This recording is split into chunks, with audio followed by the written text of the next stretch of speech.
1,00,000 మంది శివభక్తులతో కలిసి మహారుద్రాక్ష పూజలో పాల్గొనండి. వెంటనే కాల్ చేసి మీ పేరును నమోదు చేసుకోండి. నమస్తే రమ్మగారు. నమస్తే జయ. బౌద్ధ గాథలు చెప్పుకుంటున్నాం కదా రమ్మగారు, వాటిల్లో ఏదైనా ఒక చెప్తారా? బోధిసత్వుడి కథ ఒకటి చెప్తాం. బోధిసత్వుడు అనేక జన్మలు ఎత్తాడని చెప్పుకుంటాం మనం కథ, చాలా కథలు చెప్పుకున్నాం. ఈ బోధిసత్వుడి జన్మల్లో ఒక వ్యాపారస్తుడిగా జన్మించాడట ఒకసారి. కాశీనగరానికి చెందిన ఒక వ్యాపారస్తుడు. అయితే ఈ వ్యాపారం చాలా న్యాయంగా చేసేవాడు.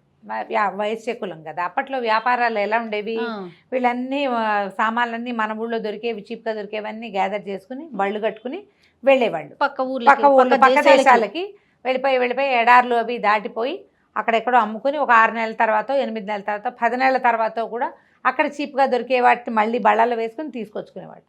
నౌకల మీద అలాగే చేసేవాళ్ళు, బళ్ళ మీద అలాగే వెళ్ళేవాళ్ళు.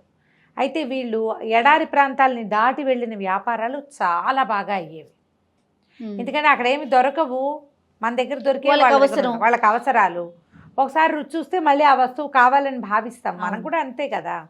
అయితే ఏమైందంటే అప్పుడు ఏం చేసేవాళ్ళు, ముహూర్తాలు ఎట్లా పెట్టుకునేవాళ్ళు, ఒక వ్యాపారస్తుడు ఇద్దరు కలిసి ఒకేసారి బయలుదేరటం ఉండేది కాదు, ఎవరి బిడారు వాళ్ళు.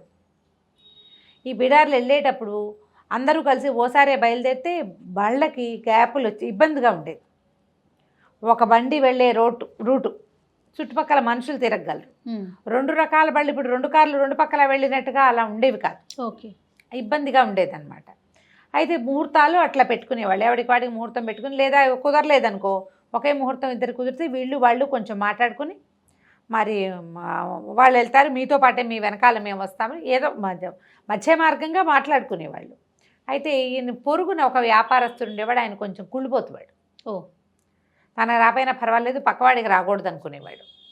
సరే ఆయనకి ముహూర్తం, ఈయన బోధిసత్వుడి ముహూర్తం ఇద్దరివి ఒకేసారి కుదిరేసరికల్లా మాట్లాడుకున్నారు. మధ్యవర్తులు ఉంటారు వీటన్నిటికీ. మధ్యవర్తులు వచ్చేసరికల్లా ఏం మాట్లాడుకున్నారు, ఎవరు వెళ్దాం ముందు ఏమిటి అంటే, ఈయన ఏమనుకున్నాడు, ఆ పక్కన ఉన్నవాడు ముందు గనక మనం వెళ్తే పట్టుకుచ్చుల్లాంటి గొడ్లకి గడ్డి మనకే దొరుకుతుంది, నీళ్లు ఫ్రెష్ వాటర్, ఎడార్లలో దొరికే నీళ్ళు అప్పటికప్పుడు ఊరుతూ ఉంటాయి, అవి మనమే తీసుకోవచ్చు, రోడ్డు తొక్కిడిగా లేకపోతే ఈజీగా వెళ్ళిపోతాం.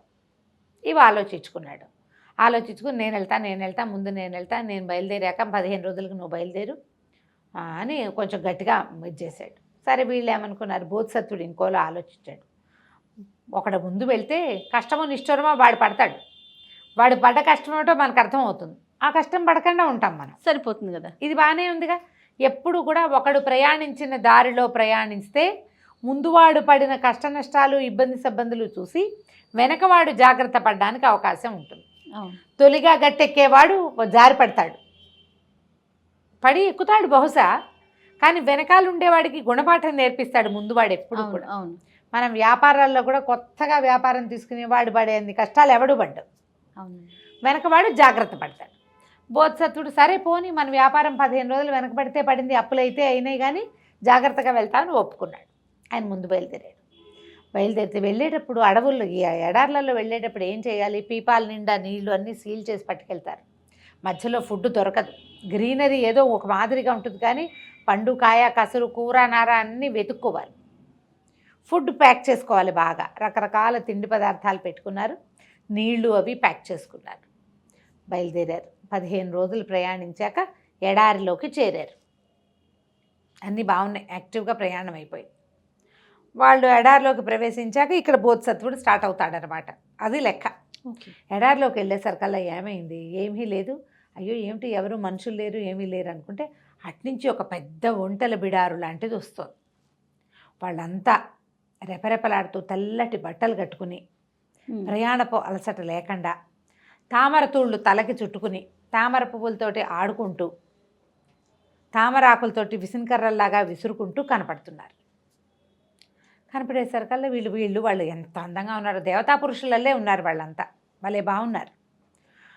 వీళ్ళకి ఎదురుపడితే ఈ వ్యాపారస్తుడు అడిగాడు, అన్నా ఎక్కడి నుంచి వస్తున్నారు, ఏమొస్తారంటే, అసలు ముందుంది మానసరోవరం లాంటి అమృత సరస్సు ఒకటి ఉంది, దాని నిండా పువ్వులే, దాని నిండా ఆకులే, దాని నిండా పక్షులే, ఎన్ని నీళ్ళో, ఎంత హాయిగా ఉందో, మేమంతా అక్కడి నుంచి ఈ తామర పూలు తెస్తున్నాం, ఇది తెస్తున్నాం అవి తెస్తున్నాం అని చెప్పాడు. చెప్పేసరికి చూస్తూ కనిపిస్తున్నారుగా, తామరతుళ్ళు మెళ్ళ వేసుకున్నారు, పువ్వులు నెత్తి మీద ఇట్లా చుట్టుకుని పెట్టుకున్నారు, ఆకులు ఎలాగో కనపడుతున్నాయి. ఇవన్నీ చూసి ఆశ్చర్యపోయారు. అవునా అన్న, అవునవును చాలా బ్రహ్మాండంగా ఉంది, ఈ నీళ్ళని ఎందుకు మోసుకెళ్తున్నారు, వీళ్ళకి కొన్ని బళ్ళు ప్రత్యేకమైన ఉన్నాయి, నీళ్లు మోసే బళ్ళు, ఇవన్నీ ఎందుకు, మోత బరువు పారబోసేసేయండి, హాయిగా వెళ్ళండి, అక్కడ ఎన్ని నీళ్ళో అని చెప్పేసరికి వీడు వెంటనే వీళ్ళు ఏం చేశారు, ఆహాహా వీళ్ళు ఎంతో బాగున్నారని ఆ నీళ్ళ పీపాలన్నీ తీసేస్తే ప్రయాణం స్పీడ్గా సాగిపోతుంది, బరువు తగ్గుతుంది, తింటుంది, నీళ్లు లేవు, నీళ్ళు మొత్తం పారబోసేసుకున్నారు, ఏమీ ఉంచుకోలేదు, ముందుకెళ్ళారు. ఇక వెళ్ళి వెళ్ళి వెళ్ళి ఎంత వెళ్ళినా వీళ్ళకి నీటి చుక్క అనేది కనపడలే. ఆహారం ఉంది, బియ్యం అన్నీ ఉన్నాయి, ఏ నీరు లేకపోతే ఏం వండుకుని తింటారు వాళ్ళు, కాయ కసురు పచ్చికూరలు తినలేరు కదా, ఆకలితో అలమటించి దాహంతో ఇదైపోయి మొత్తం గుంపంతా ఒక్కొక్కళ్ళు చొప్పున పడిపోయారు. ఈ వీళ్ళకి రాజపురుషుల్లాగా దేవతా పురుషుల్లాగా కనపడింది ఒక పిశాచాల దండు, భూతాలు అవి. ఈ ఎడార్లలో మనుషుల్ని పీక్కు తింటాయి, వీళ్ళని ఇలా నమ్మించి మోసం చేస్తాయన్నమాట. వాటంతటా అవి శక్తి కలిగినవి కాదు, ఇలాగే ఎడారిలో అలమటించి చచ్చిపోయిన వాళ్ళే వాళ్ళు, ఆహారం కోసం ఇట్లా చేస్తాయి. ఈ ఒక్కొళ్ళు పడిపోతుంటే ముందు మనుషుల్ని, తర్వాత ఎడ్లు ఇంకా ఎక్కువ రోజులు బతుకుతాయి కదా, మనుషులు కావాలనే వెంటనే చచ్చిపోవు, ఆహారం లేకపోతే 4-5 రోజుల్లో పోవు. వీళ్ళు దాహంతో చచ్చిపోయారు, అవి కూడా వీళ్ళ దగ్గర ఎడ్లున్నాయి, తర్వాత ఒంటెలున్నాయి, అన్నిటినీ శుభ్రంగా తినేసినాయి. వీళ్ళు ఇదంతా జరిగిపోయిన 15 రోజులకి బోధిసత్వుడు అండుకో అడవిలోకి ప్రవేశించారు, ఇక ఎడారిలోకి ప్రవేశించారు. కొంచెం ముందుకు వెళ్తుంటే అట్నుంచి పెద్ద రాజసమూహం లాంటిది వచ్చింది. వచ్చి పలకరించారు, మీరెవరు ఏమిటి అంటే, మేము కూడా అటుపక్క వ్యాపారం చేసి వస్తున్నాము, బళ్ళు కనపడుతున్నాయి, మనుషులు కనపడుతున్నారు, చక్కగా అందంగా ఉన్నారు, ఎంత వానో, విపరీతమైన వాన, ఆ పక్క సరస్సులన్నీ ఇదైపోయి ఉన్నాయి, వానలో తడుచుకుంటూ వచ్చామేమని తడిసిన బట్టలు అవి చూపించారు. బట్టలు తడిసిపోయి తల తడిసిపోయి ఉంది వాళ్ళది. ముందుసారి ఏం చెప్పారు, సరోవరంలో నీళ్లు ఉన్నాయని చెప్పారు ముందు బడికి. వీళ్ళకేమో అంతా వానకి తడిసిపోయి నానిపోయి వచ్చాం, ఎంత వాన కురిసిందో అక్కడ అని చెప్పి అన్ని పారబోసేసేయండి నీళ్ళు అంటే, బోధిసత్వుడు వీళ్ళు మిగిలిన వాళ్ళు ఉత్సాహపడ్డారు. నీళ్ళ మొత్తం తగ్గిపోతే సగం బరువు తగ్గిపోయినట్టు, పారబోసేద్దాం, ఉండండి అన్న తొందరపడకండి, నీళ్లు కనపడ్డప్పుడు పారబోస్తానులేండి, కనపడ్డాక పారబోస్తాము అని చెప్పేసరికి వాళ్ళు బాగా నచ్చ చెప్పడానికి ట్రై చేశారు. ఏం చేసినా ఇతను ఒప్పుకోవాలి. ఇంకేం చేయలేక ఆ గుంపంతా వీళ్ళ పక్క నుంచి వెళ్ళిపోయారు. ఇవి 2 దారులు అనమాట, వెళ్ళే వాళ్ళది ఒక దారి, వచ్చే వాళ్ళది ఒక దారి. ఇంకా తప్పలేదు, మరి ఎదురుగుండా వచ్చిన వాళ్ళు ఎంతసేపు వీళ్ళని పట్టుకు బయలుదేరతారు. అవును, మీరు వెళ్ళండి, మేము బయలుదేరతామన్నాడు. వాళ్ళు వీడి పక్క నుంచి వెళ్ళిపోయారు, చూస్తున్నారు, ఇంకేం చేయలేక వాళ్ళ దారిని వాళ్ళు ఇంకో సమూహాన్ని వెతుక్కుంటూ వెళ్ళారు.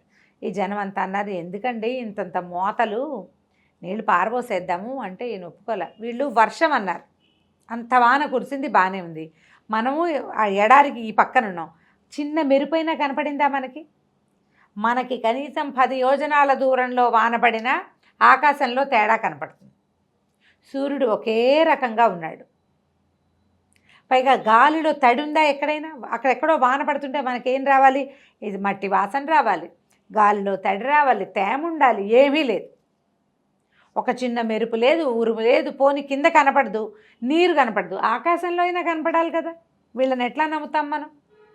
పైగా అంత నానిపోయి ఉన్నారేమిటి, వానతో తడిసిపోయిన వాళ్ళు ఇక్కడ దాకా వచ్చేసరికల్లా ఆరిపోవద్దు, వాళ్ళు తడిసిపోయి ఉన్నారంటే నేల కూడా తడిచి ఉండాలి, నేల తడవటల్లా వాళ్ళ ఒంటి మించి నీళ్లు ఉన్నాయి, కింద మాత్రం తడవట్లా, అంటే వీళ్ళు మనుషులే కాదు, బహుశా గుర్తించాడు ఆయన, ఆలోచించాడు.